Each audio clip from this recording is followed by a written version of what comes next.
Oscillations वाला chapter discuss कर रहे थे and this is probably going to be lesson number 4 और 5, I am not sure, I think lesson 4 है ये फॉर ऑसिलेशंस। और आज मैंने आपको बताना है फ्री ऑसिलेशंस क्या होती हैं। नाम से ही पता लग रहा है जी फ्री ऑसिलेशंस क्या होंगी, और इसी के कंपैरिजन में फोर्स्ड ऑसिलेशंस क्या होंगी। और इनके साथ एक तीसरी टाइप की ऑसिलेशन आपको दिखा रहा हूँ, डैम्प्ड ऑसिलेशन।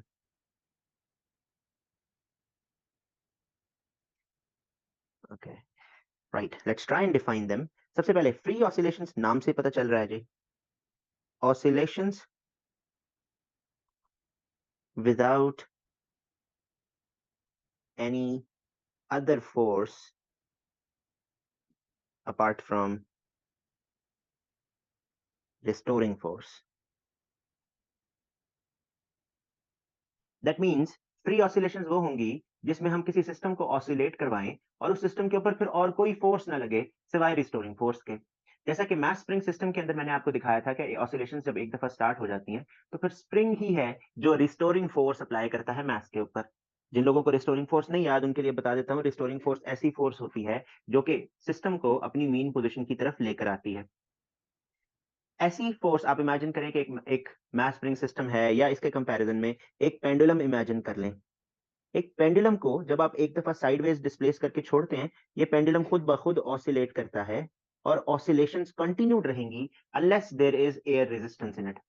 और इसके अलावा हमें इस सिस्टम को बार-बार फोर्स लगाने की जरूरत नहीं है। सो ऐसा सिस्टम फ्री ऑसिलेशंस कहलाता है, करता है। ऐसे सिस्टम की ऑसिलेशंस को हम कहते हैं फ्री ऑसिलेशंस। ऑब्वियसली ये एक अनरियलिस्टिक सिचुएशन है, जाहिर है रियल लाइफ के अंदर फ्री ऑसिलेशंस आप देख नहीं सकते, बिकॉज हर ऑसिलेटिंग सिस्टम को किसी ना किसी तरह से फ्रिक्शनल फोर्सेस का सामना जरूर करना पड़ता है। इसी के कंपैरिजन में फोर्स्ड ऑसिलेशंस क्या होंगी, इनको मैं डिफाइन करता हूं। Oscillations under the influence of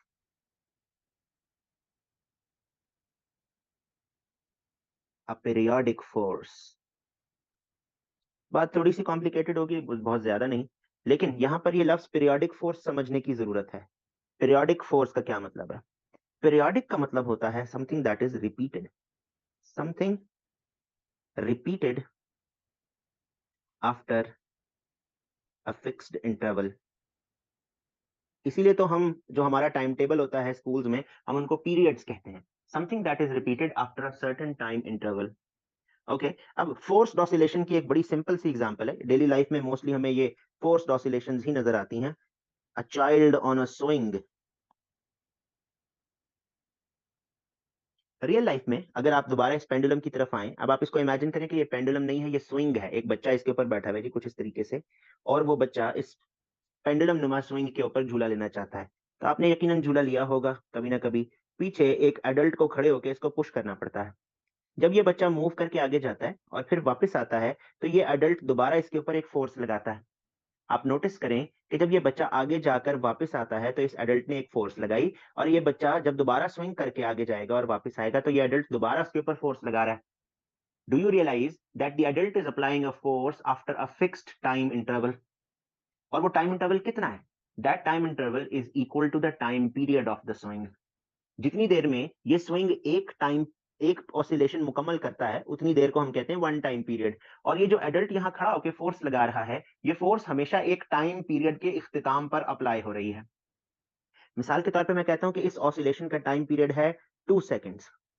तो एडल्ट ने जब एक फोर्स लगाई, ये सिस्टम ऑसिलेट करके वापस जब अपनी अपनी स्टार्टिंग पोजीशन ए पर आएगा, इस एडल्ट को फिर फोर्स लगानी है। तो इसका मतलब है कि एडल्ट जो 2 या 3 या 4 या 5 फोर्सेस लगा रहा है, ये 2-2 सेकंड के इंटरवल पर लगाता जाएगा। दूसरी, तीसरी, चौथी, पांचवी फोर्स जो लगाएगा, वो 2-2 सेकंड के इंटरवल पे लगाएगा। और वो जो 2 सेकंड है, वो असल में इस ऑसिलेटरी सिस्टम का टाइम पीरियड है।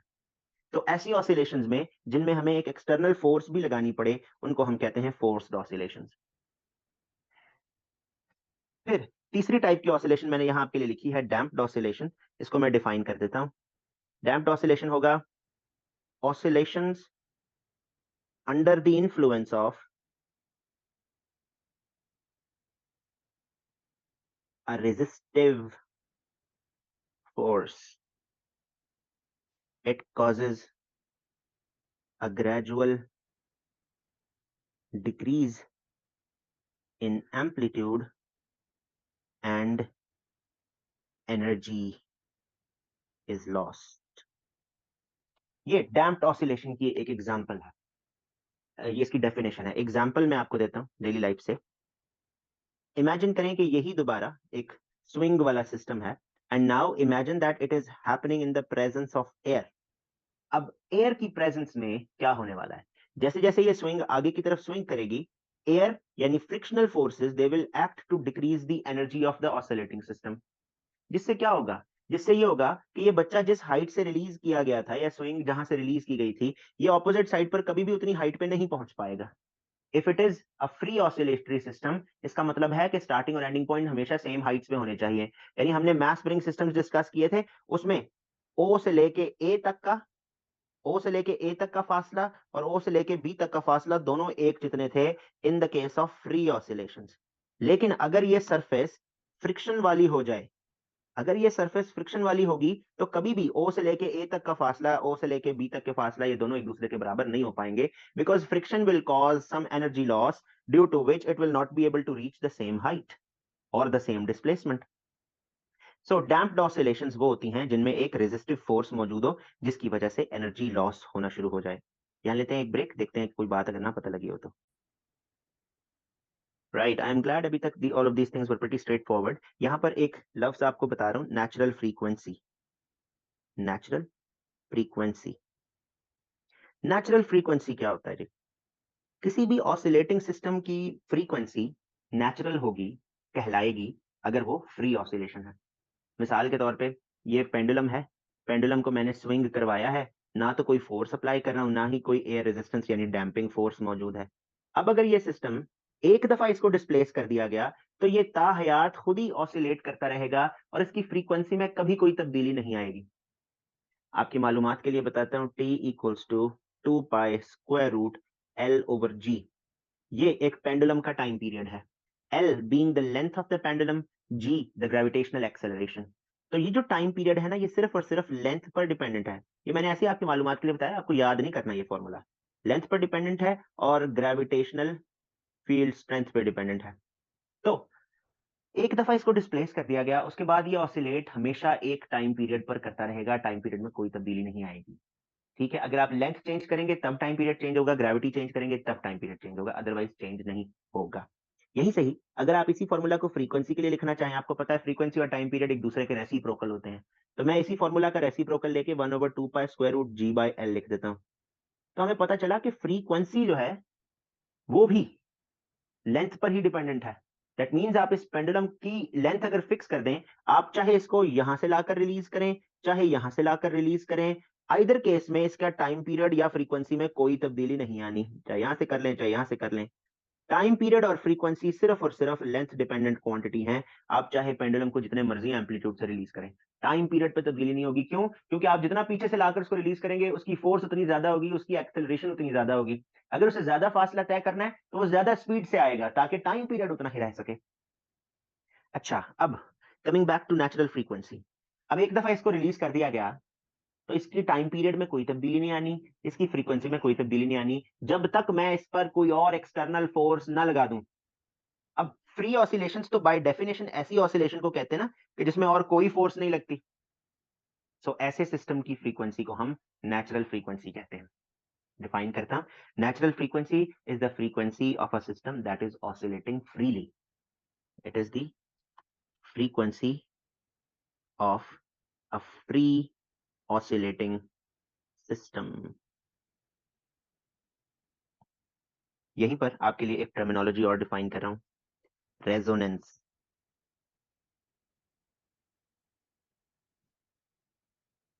When the frequency of periodic force becomes equal to the natural frequency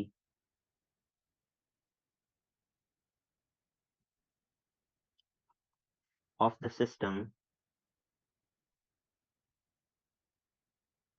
it reaches maximum amplitude and energy। इस डेफिनेशन को जरा गौर से पढ़ें, एक दो दफा इसको पढ़ें, 2 नंबर के लिए डिफाइन करने को आती है। Then will continue. Now I am going to try and explain this to you. It's pretty straightforward. Let's go back to the same analogy जिसमें हमने देखा था कि एक बच्चा है, वो एक स्विंग ले रहा है और एक एडल्ट है जो यहाँ से खड़े होकर इस बच्चे को पुश कर रहा है। ये बच्चा जब आगे जाके ऑसिलेट करके वापस मीन पोजीशन पे आता है, that is exactly when the force is applied. Oscillation के दौरान और कोई पॉइंट ऐसा नहीं है जहां पर ये फोर्स लगाने वाला बंदा उसको फोर्स लगाए। बेसिकली इसकी फोर्स की फ्रीक्वेंसी बराबर हो जाए जब सिस्टम की ऑसिलेट करने की नेचुरल फ्रीक्वेंसी के। ये है सिस्टम की नेचुरल फ्रीक्वेंसी और ये फोर्स है, ये फ्रीक्वेंसी है of the force, frequency of applied force. कहने का मतलब है कि अगर इस सिस्टम की वाइब्रेट करने का टाइम पीरियड है 2 सेकंड और फोर्स भी हर 2-2 सेकंड के वक्फे से लगे, तो हमें ये पता है कि जब बच्चा इधर तक पहुंचता है ना, at this position the restoring force is going to be maximum. ये अपने वेट की वजह से नीचे की तरफ रिस्टोर होता है सेंट्रल पोजीशन की तरफ। उसी वक्त अगर एक फोर्स और लगा दी जाए, both these forces will add up and cause this mass to accelerate to the maximum value that it can actually obtain. ऐसे प्रोसेस को हम रेजोनेंस कहते हैं। रेजोनेंस कहां कहां नजर आती है जी? ट्यूनिंग रेडियो सेट्स, जो आपके घर में अगर आप रेडियो सुनते हैं तो उनकी एक सर्टेन फ्रीक्वेंसी होती है ना, उसी फ्रीक्वेंसी पर पीछे से जो ट्रांसमिशन है वो भी आ रही होती है। तो रेडियो सेट के अंदर भी एक इलेक्ट्रिकल ऑसिलेटिंग सिस्टम लगा होता है। दोनों की फ्रीक्वेंसी जब मैच करती है ना, तब वो रेडियो जो है वो सिग्नल को कैच करता है, जिसको हम कहते हैं कि हाँ ये इस रेडियो सिग्नल को कैच कर रहा है। इसी तरह cooking slash warming food in microwaves, जो भी खाना आप रखते हैं ना उसमें वाटर मॉलिक्यूल्स मौजूद होते हैं, they have natural vibrational frequency. वो नेचुरली वाइब्रेट कर रहे हैं, उसकी अपनी एक सर्टेन फ्रीक्वेंसी है जिसको हम नेचुरल फ्रीक्वेंसी कहते हैं। अब जो माइक्रोवेव्स उस पर डाली जाती हैं उसकी फ्रीक्वेंसी और वाइब्रेट करने वाले वाटर मॉलिक्यूल्स की फ्रीक्वेंसी जब दोनों मैच करती है ना, उससे क्या होता है, वाटर मॉलिक्यूल बिल्कुल उसी तरह से अपना एम्पलीट्यूड बढ़ा लेते हैं जैसे ये वाला ऑसिलेटिंग सिस्टम अपना एम्पलीट्यूड बढ़ा लेता है। देखें, बड़ी सिंपल सी जबान में बता रहा हूँ, झूला लेते हुए आप जितना ऊपर जाना चाहते हैं उतनी ही ज्यादा फोर्स ऐसे पीछे से लगानी पड़ती है। फोर्स लगती है तो ये झूला और ऊपर तक पहुंचता है जहां पर आप जाना चाहते हैं। फोर्स लगाते रहे तो कॉन्स्टेंटली झूले की स्पीड ज्यादा होती है, वो और ऊपर जाता जाता है। ठीक है जी। अच्छा, ये जो आपको मैं इसके यूजेस बता रहा हूँ, ये कोई आपके सिलेबस में नहीं लिखे, ना ही आपसे पूछे जाते हैं, ये बस आपकी मालूमात के लिए है। इसी तरह एक एग्जांपल मेरे ध्यान में और आ रही है, वो देखिए आपने जो ओपेरा सिंगर्स होती हैं, opera singers break glass by screaming. वो कैसे होता है? वो एक ग्लास है, ग्लास के अंदर ऑब्वियसली कुछ ग्लास के मॉलिक्यूल्स हैं, उनकी अपनी कोई नेचुरल वाइब्रेशनल फ्रीक्वेंसी है। वो खातून अपने मुंह से जो आवाज निकालती हैं, जो खातून का मुंह है, जो आवाज निकालती हैं उसकी फ्रीक्वेंसी इनकी वाइब्रेशनल फ्रीक्वेंसी के बराबर हो, तो ये मॉलिक्यूल्स इतना वाइब्रेट करते हैं एक दूसरे से, दूर हो जाते हैं कि उनके दरमियान में जो बॉन्ड्स हैं वो ब्रेक होते हैं, जिससे वो शीशा टूट जाता है। ठीक है जी। अच्छा, इसका एक है, कुछ हैजर्ड्स भी बता देता हूँ रेजोनेंस के खतरात। वो खतरात ये हैं कि army marching on a metal bridge can cause resonance to occur in bridge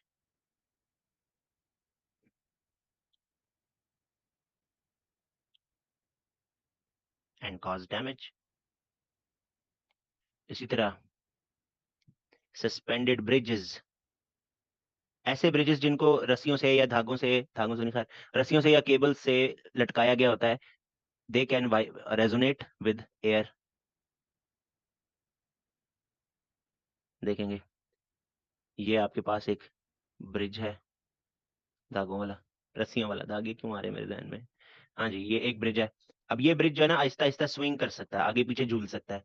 अगर इधर से हवा आए और वो हवा इस ब्रिज की, मतलब हवा की फ्रीक्वेंसी उतनी हो जाए जितनी इस ब्रिज की अपनी वाइब्रेशन की फ्रीक्वेंसी, उससे क्या होगा, ये ब्रिज रेजोनेट करके ऐसी जगह पर पहुंच जाएगा कि जिसकी वजह से इन रस्सियों में टेंशन इतनी ज्यादा हो जाए कि ये रस्सियां टूट जाएं, उस टेंशन को विथस्टैंड ना कर सकें, तो ये पुल गिर के टूट जाएगा, टूट के गिर जाएगा, सॉरी। रेजोनेंस से रिलेटेड हमारे पास एक बड़ा इंपॉर्टेंट ग्राफ है, और वो ग्राफ कैरेक्टरिस्टिक है। कोई भी सिस्टम हो, उस सिस्टम के लिए ग्राफ की शेप हमेशा ऐसी ही रहेगी। यहाँ पर हमने एम्पलीट्यूड रखा है, या फिर आप कह लें डिस्प्लेसमेंट मौजूद है, और यहाँ पर है फ्रीक्वेंसी। ये फ्रीक्वेंसी है of the periodic force. Periodic force वो है जो हम लगा रहे हैं हर थोड़ी थोड़ी देर के बाद। जैसे जैसे आप पीरियोडिक फोर्स की फ्रीक्वेंसी बढ़ाते जाएंगे ना, ये आपका ग्राफ थोड़ा सा आहिस्ता आहिस्ता बढ़ता जाएगा। एक वक्त आएगा कि एक मैक्सिमम एम्पलीट्यूड ये ग्राफ शो करेगा, फिर उसके बाद आप चाहे फ्रीक्वेंसी की वैल्यूज बढ़ाते जाएं, दोबारा से कभी भी एम्पलीट्यूड मैक्सिमम पोजीशन पे नहीं पहुंच पाएगा। ये वो फ्रीक्वेंसी है जहां पर frequency of the periodic force natural frequency of the system के बराबर हो चुकी है, ना उससे पीछे ना उसके बाद। एक खास फ्रीक्वेंसी पर ही हमारा सिस्टम, चाहे वो कोई सा भी ऑसिलेटिंग सिस्टम है, वो अपना मैक्सिमम एम्पलीट्यूड गेन कर पाता है। उससे पीछे वालों पर भी नहीं होता, मैक्सिमम एम्पलीट्यूड नहीं गेन होता, ना ही उससे आगे होता है। ठीक है जी। हर सिस्टम में जिसमें रेजोनेंस हो रही है, उसके लिए एम्पलीट्यूड या डिस्प्लेसमेंट अगेंस्ट फ्रीक्वेंसी ग्राफ ऐसा ही लगता है। When will it be minimum? Minimum कब होगा? मिनिमम एग्जैक्टली डैम्पिंग के केस में हो सकता है, when the oscillating system it is going to come back and you apply a force on it. जब डायरेक्शन ऑफ मोशन रिवर्स हो जाती है ना, तब मिनिमम होता है। That means half the frequency के केस में। लेकिन that's not important enough for us. हमें सिर्फ रेजोनेंस की बात करनी है, और रेजोनेंस होती ही मैक्सिमम के लिए है। जिस फोर्स को मैं कह रहा हूँ अपोजिंग फोर्स, वो असल में डैम्पिंग के लिए आती है। अब डैम्प्ड ऑसिलेशंस की तरफ हम आते हैं। बिल्कुल, अभी तक मैक्सिमम के बारे में बताया, अब डैम्पिंग के बारे में बताते हैं।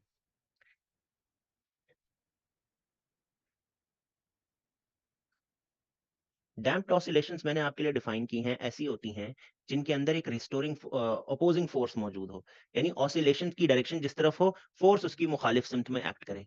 उसकी वजह से अपना मिनिमम एम्पलीट्यूड यानी कि जीरो ऑब्टेन करता है सिस्टम।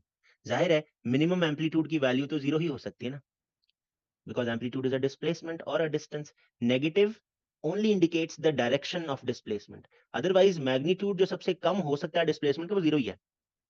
डैम्प्ड ऑसिलेशन मैंने पीछे डिफाइन की थी, यहां भी बता देता हूं। रेजिस्टिव फोर्स की मौजूदगी में अगर कोई ऑसिलेशन हो, रेजिस्टिव फोर्स की मौजूदगी में अगर कोई ऑसिलेशन हो, उसको हम डैम्प्ड ऑसिलेशन कहते हैं। और इसकी आगे तीन टाइप्स हैं: लाइट, क्रिटिकल, और तीसरी है heavy damping. Light damping, critical damping, और हैवी डैम्पिंग। नाम से पता चल रहा है लाइट डैम्पिंग का क्या मतलब होगा, डिफाइन करता हूं।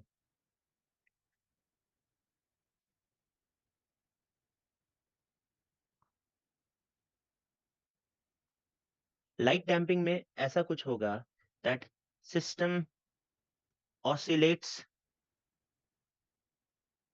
several times before coming to rest.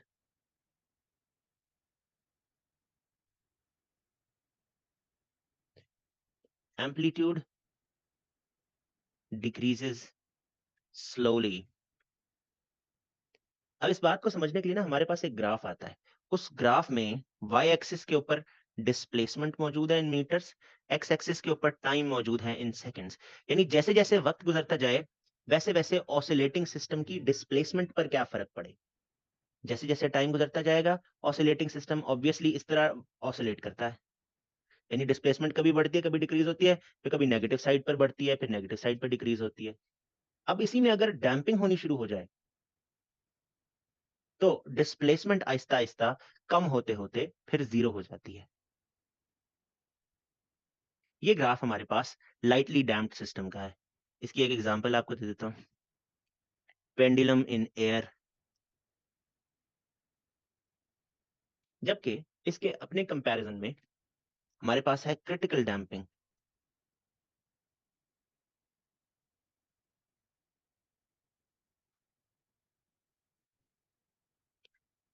Amplitude quickly reduces to zero, but a few oscillations may happen. एक मैसेज है मेरे पास, like car shock absorber. Abdul Muiz, light damping नहीं होती लाइक कार शॉक एब्जॉर्बर, क्योंकि कार के शॉक एब्जॉर्बर्स जो हैं उन्हें जल्दी से अपने एम्पलीट्यूड को जीरो करना है, क्योंकि उसके अंदर जो बैठा हुआ इंसान है वो तो बेचारा उछलते रहेगा अगर शॉक एब्जॉर्बर इस तरह बिहेव करे जैसा लाइट डैम्पिंग में होता है। क्रिटिकल डैम्पिंग बहरहाल ये इसकी एग्जांपल है शॉक एब्जॉर्बर्स, यानी कि एक या दो ऑसिलेशन जरूर हों लेकिन उसके बाद जल्दी से जीरो हो जाएं।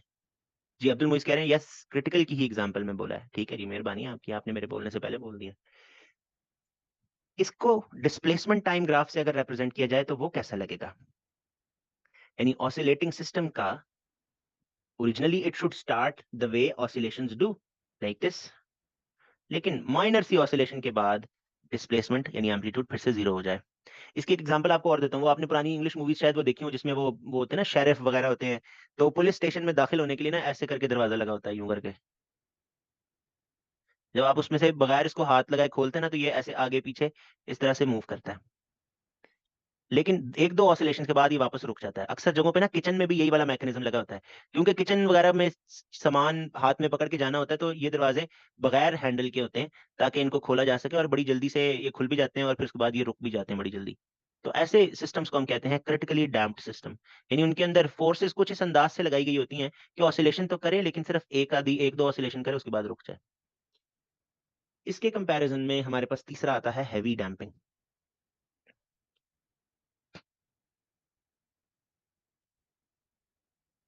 हैवी डैम्पिंग के ना सबसे कॉमन एग्जांपल है, आपने वो देखे होंगे, वो जो ऑटोमेटिकली क्लोज होने वाले डोर्स होते हैं ना, आप उसको खोल के छोड़ें एक दफा वो बड़ी आहिस्ता आहिस्ता आहिस्ता आहिस्ता अपनी मीन पोजीशन पे चले जाते हैं, वो ऑसिलेट नहीं करते।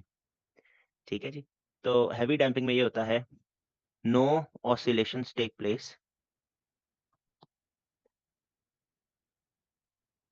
System returns to its mean position very slowly। Example है इसकी ऑटोमेटिक क्लोजिंग डोर्स। इसको अगर ग्राफिकली रिप्रेजेंट करना हो तो वो कैसा लगेगा,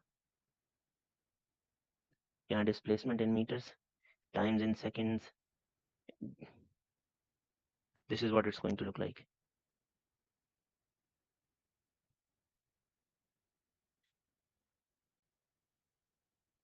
ऑलराइट, नाउ जरा इस ग्राफ की तरफ वापस आते हैं। इस चैप्टर का एंडिंग नोट मैं आपको यहां दे रहा हूं।